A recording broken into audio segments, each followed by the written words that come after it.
Hello and good afternoon to all the members of the Oregon Community College Association and all the members of our community. My name is Nora Jackson and I have just actually finished my associate's degree at Lane Community College and have this month submitted my application to the Lane Dental Hygiene program.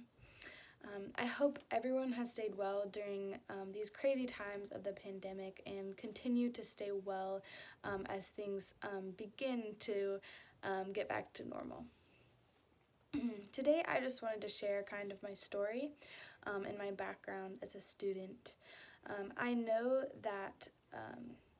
for a fact that for all of the lessons I've learned, the experience I've had, and the obstacles I've faced, they have greatly influenced who I am as a person today, as well as a student today.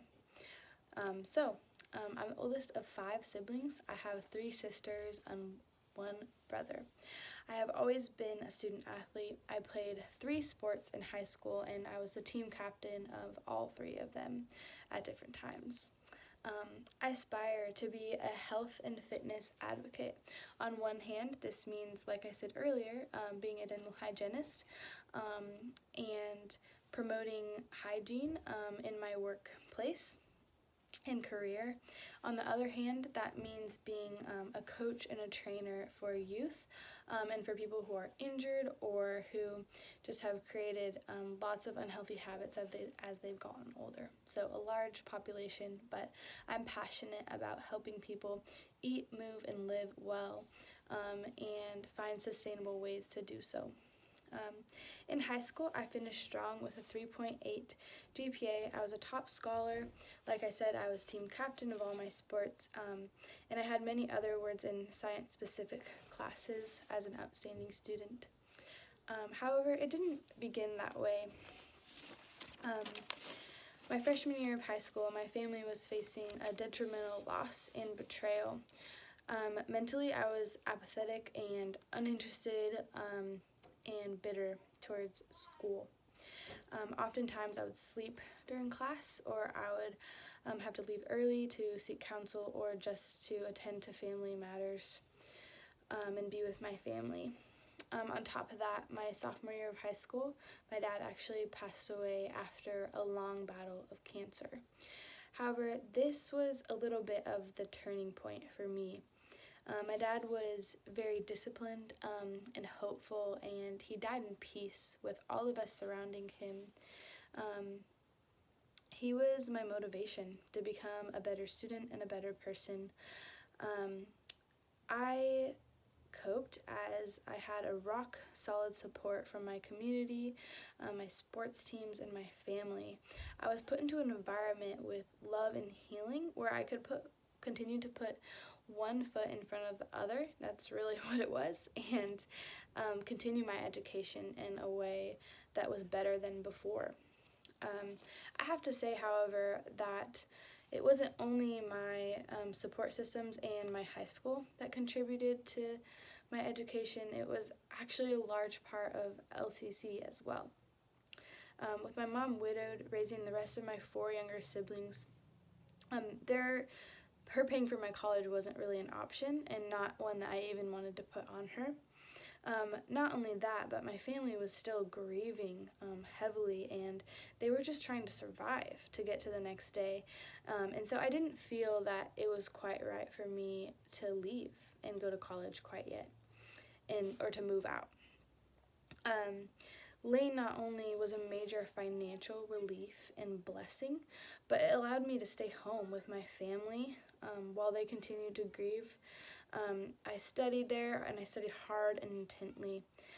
The small classes and professors at Lane, they really allowed me to thrive. My first year of college, I played on the women's soccer team, and I had the highest GPA of any student athlete at Lane. Also in my time at Lane, I've participated and been enrolled in the Lane Honors Program and Phi Theta Kappa. Those are both new things that I'm still eager to get involved with as soon as things start to open up after the pandemic. But it wasn't just because the classes were small and the professors were great that the environment at Lane was great for me and worked. The environment at Lane cultivated a really safe environment for where everyone I felt was rooting for me. My teachers wanted me to get good grades, and that's not something I felt very much before. And not only that, but they genuinely wanted me to learn and take in all the material that was put in front of me.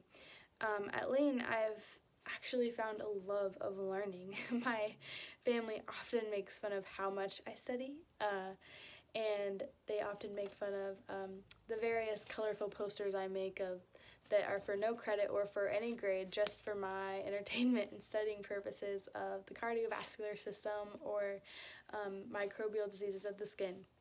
I just loved studying that much, and I was that interested in what I was learning that much to where I did it for fun somewhat. I actually have a special shout out to two of my teachers at Lane that have just really cultivated this really safe environment and also just helped me continue my education and love for learning. And that's Mary Coville, who I had for chemistry, and Jonathan Holt, who I had for microbiology. These were, one class was taken in person and one online. So you can see how both methods actually really helped me and help other students too. So school wasn't just tedious and an obligation anymore. It was fun and exciting and of course stressful at times, but you know what I mean. Not only is Lane somewhere that is just a really good fit for my needs, but it's somewhere that has allowed me to thrive and have fun and grow while doing so. I recommend it for almost everyone, and I'm stoked for my continued education here through dental hygiene. Again, I have just felt so seen and cared for here, and even through the pandemic, I've just felt like I had this support system behind me that really, really wants me to succeed and get good grades and learn. The success of my education could have gone many ways in my grieving process, but I really believe with the amount of support and resources and care I have found here at Lane that I wouldn't have had a better experience anywhere else. I'm honored to be representing my school today, and I appreciate you taking the time to listen, even in this alternate method. It is so encouraging to me that people care and want to support community colleges. I just have so many peers that have similar experiences to me where they just really found a home and they've really just felt so supported and cared for, and they've been given the opportunity to succeed at community college where they may not have been given that elsewhere. So again, thank you for listening, and thank you for your support. I hope you all are staying healthy through this time, and yeah, again, thank you.